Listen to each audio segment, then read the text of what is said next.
Hello friends, அனைவருக்கும் இனிய காலை வணக்கம். Wish you happy Friday. Weekend வந்தாச்சு, சக்ஸஸ் ஆகிடுங்க. ஓகேவா? Have a successful day. Okay okay. பாதங்கள் நடக்க தயாராக இருந்தால் பாதைகள் வழிவிட தயாராக இருக்கின்றன.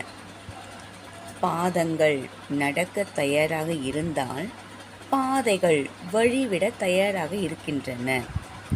ஒரு வேலையை செய்வதற்கு தயக்கம்தான் இருக்கும்.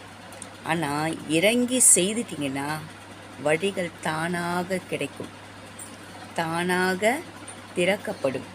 பயந்துக்கிட்டே இருந்தால் இந்த வேலை செய்யலாமா, அந்த வேலை செய்யலாமா, இந்த தொழிலை செய்யலாமா, அந்த தொழிலை செய்யலாமா அப்படின்னு பயந்துக்கிட்டே இருந்தால் வேலைக்கு ஆகாது. துணிந்து இறங்கி செய்யணும். தைரியமாக இறங்கினா சக்ஸஸ் நிச்சயம். ஓகே, பாய்.